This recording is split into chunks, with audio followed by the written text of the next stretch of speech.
Praise the lord. అందరికీ వందనాలు. అందరూ బాగున్నారా?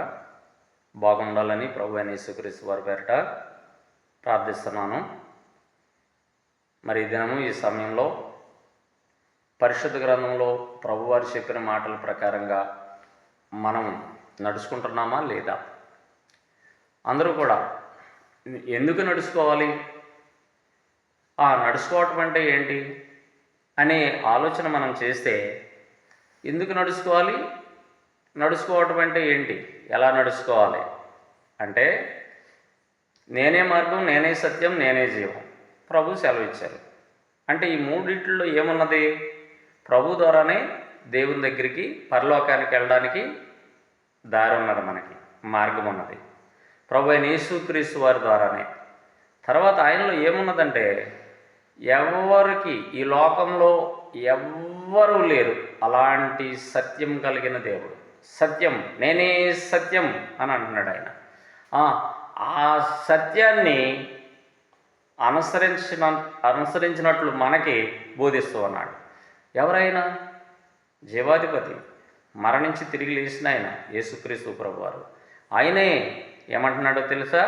ప్రియులరా, చాలా జాగ్రత్తగా ఆలోచన చేయాలి. నేనే మార్గం, నేనే సత్యం. సత్యం ఇంకా ఎవరిలోనూ లేదు ఈ లోకంలో. అందరూ అబద్ధికులే, అందరూ మోసగాలే. చివరికి ఆయన్ని హింసించే వాళ్ళని కూడా క్షమించే మంచి మనసున్న దేవుడు ఆయన. హల్లెలూయా, ప్రైజ్ ది లార్డ్. అందుకని మూడో మాట ఏంటంటే, నేనే జీవం. చంపేశారు, సమాధిలో పెట్టేశారు.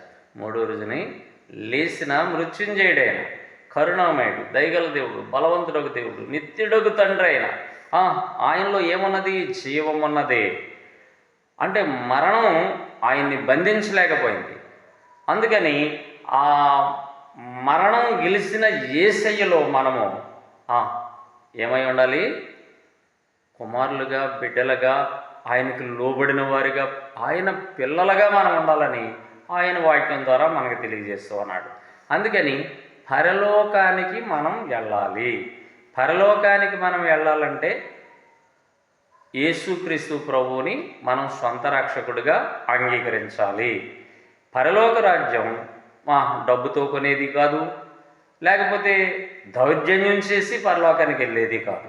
ఎక్కడికి వెళ్ళలేము, ఏమీ చేయలేము, ఏమి చేసి పరలోకాన్ని సంపాదించలేము. పరలోకాన్ని ఎలా సంపాదించగలమంటే, యేసుక్రీస్తు ప్రభు పరిశుద్ధుడు. ఆ పరిశుద్ధ ప్రభు ఆయన పరిశుద్ధ రక్తాన్ని సిందించాడు. ఎందుకో తెలుసా? పాప క్షమాపణ నిమిత్తమై, మనం చేసిన అపరాధముల నిమిత్తమై తండ్రి దగ్గర మనకి బదులు ఆయన శ్రమపడి, బాధపడి ఏం చేశాడు?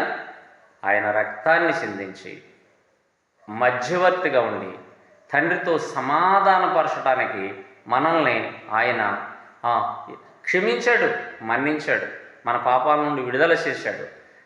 తండ్రి రాజ్యానికి మనల్ని వారసులుగా చేయాలని ఆయన సిద్ధపడ్డాడు.